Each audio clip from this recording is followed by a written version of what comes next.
हरि शरणम। आज मैं मृत्यु के बाद के जीवन के बारे में कुछ कहना चाहती हूँ कि मृत्यु के बाद का जीवन कैसा होता है। स्थूल शरीर की मृत्यु के बाद आत्मा सूक्ष्म शरीर को धारण कर अलग अलग गंतव्य स्थानों को प्राप्त कर सकती है, परंतु कई बार ऐसा होता है कि हम कोई भी गंतव्य स्थान न प्राप्त करे सीधे पुनर्जन्म ले लेते हैं। अब वह पुनर्जन्म या तो मनुष्य के रूप में हो सकता है या फिर किसी पशु पक्षी कीट पतंग आदि के रूप में। यह उसके कर्मों पर निर्भर करता है।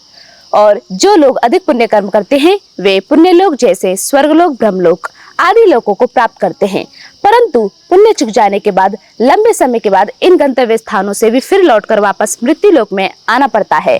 भगवान श्री कृष्ण गीता के 8वें अध्याय के 16वें श्लोक में कहते हैं, आ ब्रह्म भुवना लोका पुनरावर्तिनो अर्जुन, अर्थात हे अर्जुन, स्वर्ग लोक तक ब्रह्मलोक आदि सभी लोग पुनरावर्ती हैं, यानी पुण्य चुक जाने पर वहां से फिर लौटकर मृत्यु लोक में आना पड़ता है, परंतु मोक्ष को प्राप्त कर फिर से पुनर्जन्म नहीं होता।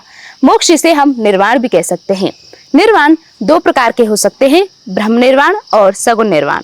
ब्रह्म निर्वाण को हम निर्गुण निर्वाण भी कह सकते हैं। इसे ज्ञान योगी प्राप्त करते हैं। ज्ञान योगियों की कोई गति नहीं होती, इसलिए स्थूल शरीर की मृत्यु के बाद ज्ञान योगी बिना सूक्ष्म शरीर को धारण किए हुए सीधे ब्रह्म में लीन हो जाते हैं।